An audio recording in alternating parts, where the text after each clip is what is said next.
that's me, Marketown Optical, Newcastle West, been there for 13 years. And tonight's talk, Sue, 15 minutes, is that correct? Yes. Yeah. Good. Tonight's talk, obviously I'm assuming you pretty well all use computers. We all do these days. So that's what a lot of the talk's about, but a lot of the talk applies to everybody. We've all got eyes. So a lot of the talk is some general tips that hopefully you might all find interesting at all sorts of levels.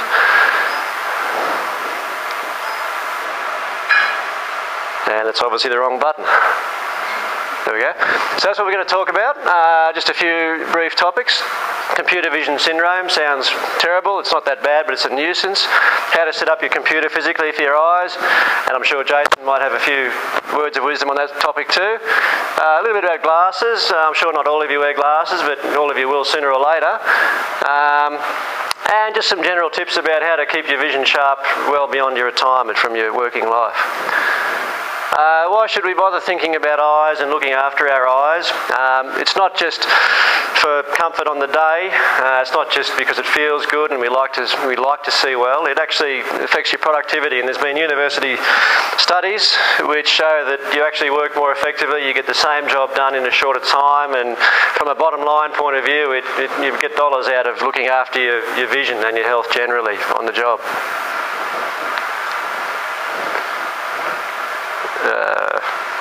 What do I press to get it back? Where's Tony?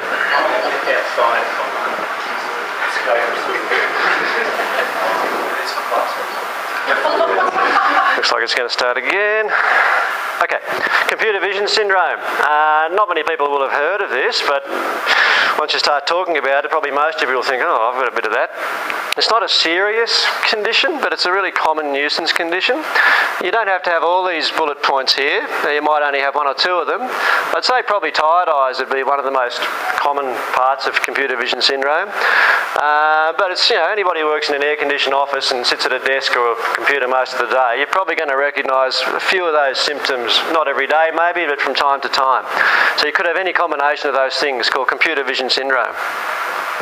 Aggravated by poor lighting, or not just dim lighting, it could be lighting is too bright, it's too glary, it's too direct, the window's right next to you, it's too much sun coming in, and certainly aggravated by air conditioning, heating, anything in the air that moves past the eyes.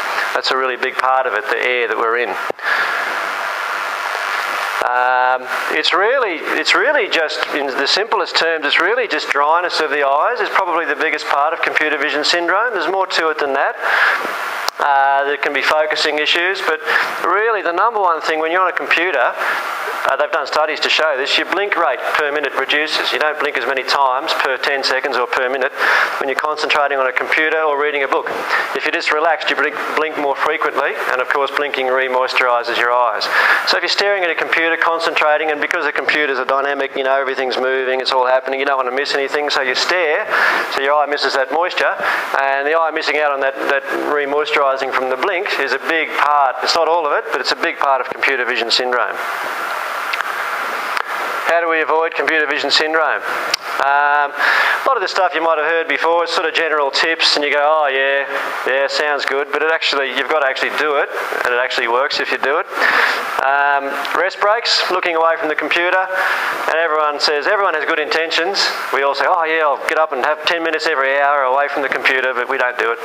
But just looking away for 5 seconds, refocus out the window, if you've got a window, is good. As often as you can do that, the better. Stand up and walk away, go and get a drink, come back, go to the toilet, come back. The more time you can spend not looking at the computer, the better.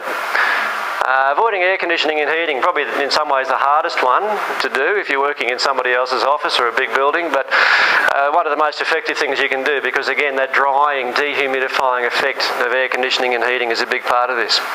Appropriate glasses if necessary, and I'll talk more about glasses in a minute, but if there's even a hint that you might have any kind of focusing problem on the computer, you might be able to get away with it, but if you're on a computer all day and you're starting to have any kind of red eyes, tired eyes, headachy, strainy sort of feeling, anything like that, if you've sort of been told that you might need glasses, then the glasses is what's going to be a big part of fixing your problem as far as the strain. It might not be blurry vision, the computer might be clear, but tired feeling, strained feeling, headaches, lack of concentration. Eyes can be responsible for those things. It's not just about clear and blurry vision. More frequent blinking, I've mentioned, and again, it's a really easy thing to say. Everyone goes, oh yeah, I can do that. Doesn't cost me any money, I'll do that. But when we're sitting there working, it's very easy to forget to blink, so it's a big problem. And probably the most effective solution to computer vision syndrome is that last point there, using eye drops to add moisture to your eyes. We all want to buy a product that helps us. It's in our human nature. We want a tablet or a pill or a potion or something that we can buy that'll fix us, and eye drops fit the bill. And they just add moisture to the eyes, nothing more complicated than that. You don't need an eye drop with any drugs, you don't need antihistamines, or you don't need drops that take the redness out of your eyes for the morning after. You just simply need moisture to add moisture back into the eyes, which they're lacking from that air conditioning and that staring. There's a million different brands. Any brand of eye drop that comes in a box of single shots, little throwaways, so in other words, not a reusable bottle, because they contain preservatives, and the preservatives can actually cause irritation to the eye. So spend an extra $2, get a box of single shots. They're preservative free, they're really hygienic, and you can pump them in all day long. Don't just use it once a day at 9 o'clock, it's not going to work. Use them every couple of hours or as often as you like throughout the day. And that's really one of the best tips for any computer user, any office worker, young or old, glasses wearer or not, is if you get any kind of dryness or tiredness, the first thing to try, artificial tears or eye drops. That's one of the big tips. Okay, the monitor position, you ask different people, you get a lot of different opinions about this. As far as the eyes are concerned, definitely looking down to the screen is more restful, more comfortable, more natural for the eyes than looking straight ahead. It's not that you'll see it any clearer looking down to it, but for a lot of reasons it's just easier and more restful, more comfortable for the eyes to be looking down. And if I had a lot more time I could tell you the technical reasons why, but just the way the eyes are designed, they focus better on something close to you when it's below the horizontal. And that goes whether you wear glasses or not. Now if you do wear glasses, and particularly if you wear multifocal glasses, and if you're over 45 there's a chance you might, multifocal glasses which have the distance vision in the top down to the reading vision in the bottom, they just don't work if you're looking straight ahead at your computer. If you wear multifocal glasses you have to have the screen lower or it just is not going to work. So that's really important. Bifocal glasses are another kettle of fish, we'll talk about them in a minute. And close enough, the distance away from the computer, the standard recommendation is somewhere around here, arm's length or so. But you don't want to so far away that you find yourself doing this to see it. So you've got to be able to relax and look at and sit with your normal straight back posture, which Jason will tell you all about, I'm sure, without having to feel it's too far away to see. On the other hand, you don't want it too close because that's more work for the eyes too. So you want a decent distance away, within reason. Again, bifocal and multifocal glasses, if you wear them, if you find yourself doing this to see the screen, something's not right. You're going to give yourself a sore neck or some sort of other postural problem, and something's not set up right. Either your glasses aren't set up right or the computer's not set up right. So if you're doing that, something's wrong, get it looked at, whether it's adjusting the screen or having your glasses adjusted. Setting up your monitor for the best comfort for the eyes. Probably the biggest and, or I guess the easiest one too, is the brightness setting. Most people have their brightness settings turned up too high on their monitor because it looks nice. It looks nice and high-tech and modern and new and all that stuff. To have a nice, bright, colourful monitor, but it's not restful for the eyes. For the eyes, you want the brightness of the monitor to be equal or equivalent to the brightness of the rest of your workspace. And for most people that means turning the brightness down quite a lot on your monitor. One way to judge is your monitor a light source? If you have a white screen, Google, whatever, a white screen, if your monitor's a source of light, then it's too bright. So most people can certainly afford to turn the brightness down. And I've done it, and when you do it, you think, oh, that doesn't look as good. But you get used to it after a few minutes and you don't realise, and it's more restful for the eyes. And you do need illumination in the surrounding workspace. No good having a monitor that you can see beautifully in a dark room. Again, I could spend half an hour telling you why, but your eyes want peripheral illumination, the same as central illumination. Everything works better in the brain that way. I used to talk about this when I used to talk about monitors in years gone by, the flicker rate. You can go into, if you know about the Windows properties, you can set up your refresh rate or flicker rate, whatever, in the properties of the video card of your computer, and that applied to the old CRT monitors.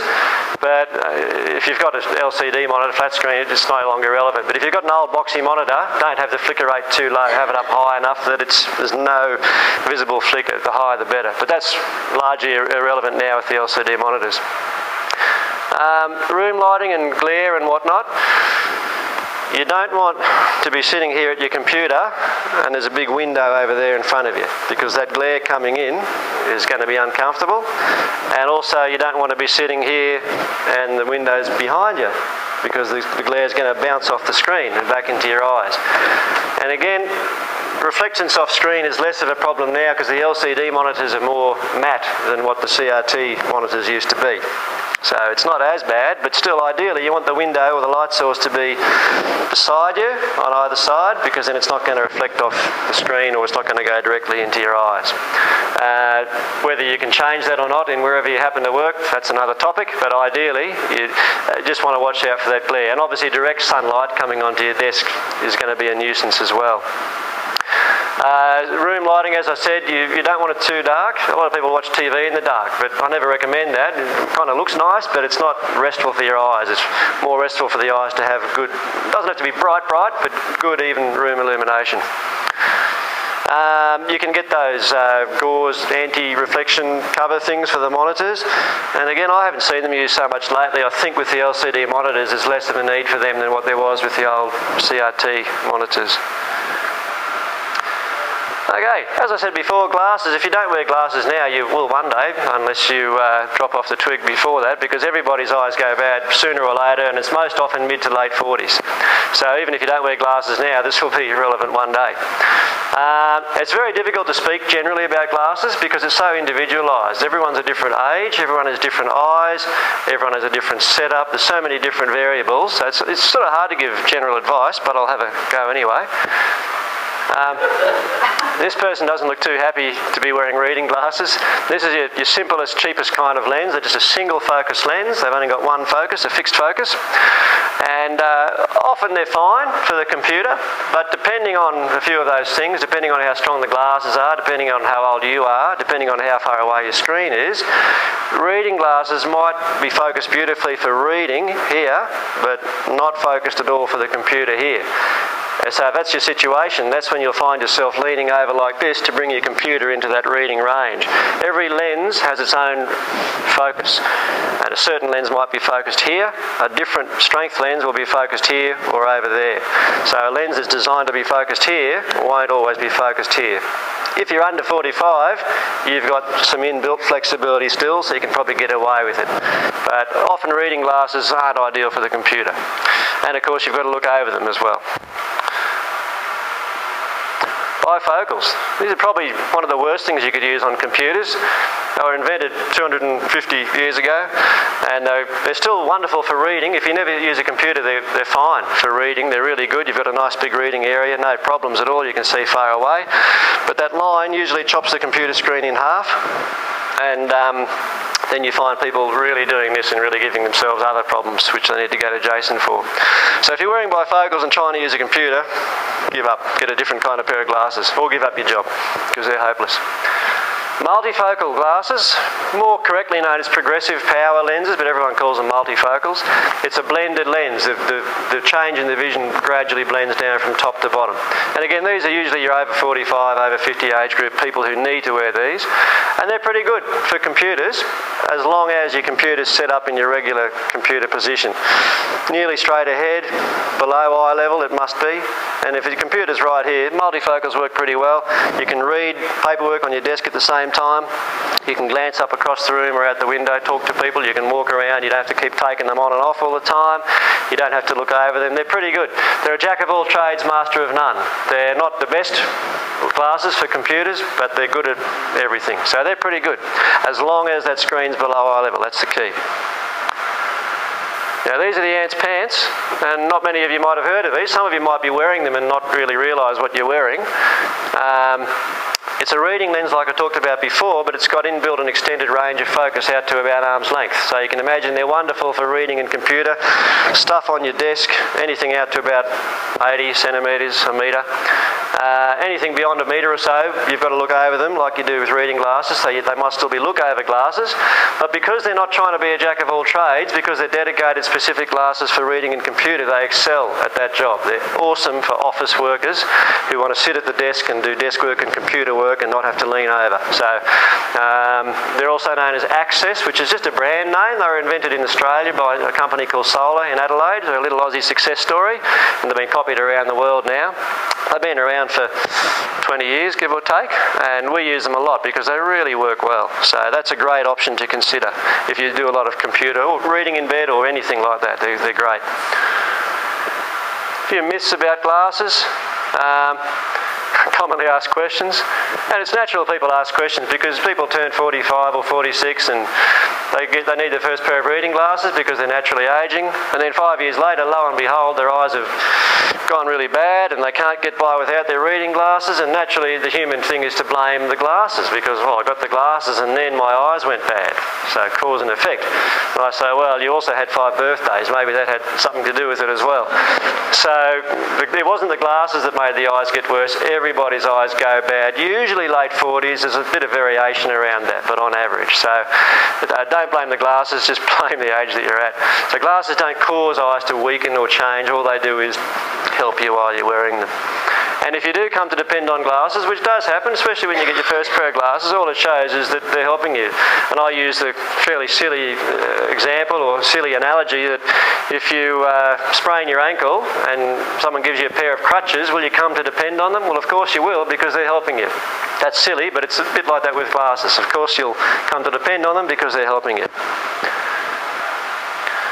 Okay, lastly, and again this certainly applies to everybody, how to protect your eyesight. It's important for your jobs. You know, there are people who are still a working age, 60, 65 years old, and they've got macular degeneration or they've got cataracts, and it's really starting to affect their vision and make it really hard for them to see what they're doing. With cataracts, you can have surgery. With macular degeneration, it's very difficult to treat. Not much you can do. So right from when you're very young, you can start looking after yourself, and looking after yourself will help to look after your eyes. So what you put into your mouth is important to protect your eyes. And it's all the stuff we keep hearing from all the authorities about our overall health. This is the good stuff. Fish, deep sea fish, the fish oil, the omega-3s, all that sort of stuff is very, very good for the eyes, the retina in particular. Nuts, ditto, it's the oil in the nuts. A handful of nuts a day is really good. Particularly almonds are one of the good ones, they say. Spinach and lots of other veggies, just a wide variety of veggies. Spinach is one of the better ones, but really just a variety of different coloured veggies are very good. Again, they're particularly protective of your macula. So the more veggies you can get into you, the better for your macula. And it's a long-term thing. You know, if you eat spinach this week, you can't throw away your glasses next week, but it's over your lifetime. The more of this stuff you eat, the less chance you've got of developing blindness or other problems when you get old. And just all the usual stuff like watch out for your saturated fat. So whenever I see anyone with any hint of a macular problem, I say, look, don't eat your pastries and your pies and your takeaways, you know, eat your veggies and all that stuff. And other factors that protect the eyes are just all the big picture stuff again. So high blood pressure is linked with a number of eye conditions, glaucoma, macular degeneration. You can get bleeds in the retina, which can give you devastating loss of vision. Watch your cholesterol, get your exercise, which keeps your blood pressure down. And smoking is probably the biggest one. Smoking really, really damages the eyes. So if you're smoking, then you've got no one to blame but yourself if you lose your vision when you get old. And when I say lose your vision, can't be fixed by surgery, you've lost it and you can't get it back. So smoking is a really big cause. On the diagram there, fovea is the centre of the macula. We've mostly heard of the macula from, there's a lot of TV ads and stuff. Macula is the centre of your retina, it's the centre of your vision, and the fovea is the centre of the macula.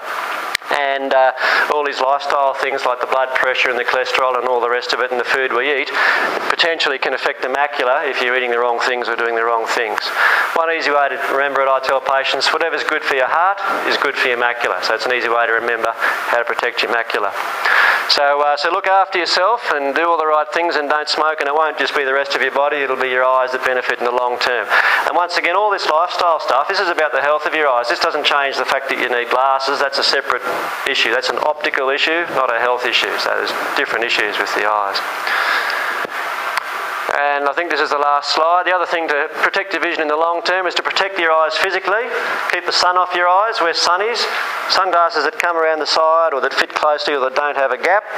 They don't have to be $250 brand name sunglasses. When you buy expensive sunglasses, what you get is style, fashion, designer.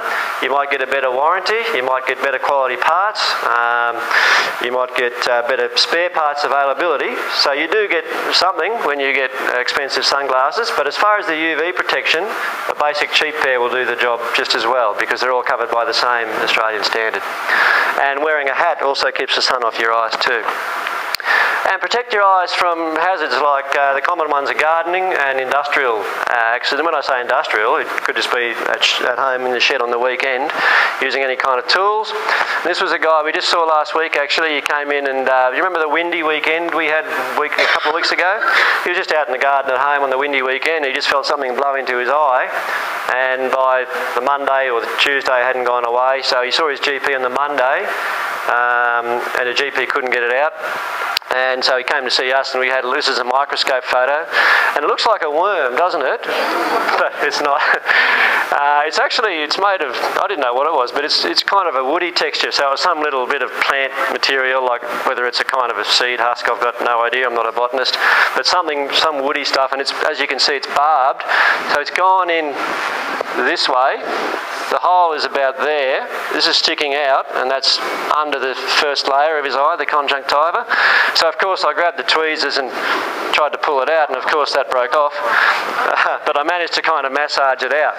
And he wasn't in terrible pain. It looks pretty gross, I know, but he wasn't in terrible pain, so it turned out fine. But just goes to show that you can be in any situation. Gardening is a really common one, really common eye injuries you get in gardening.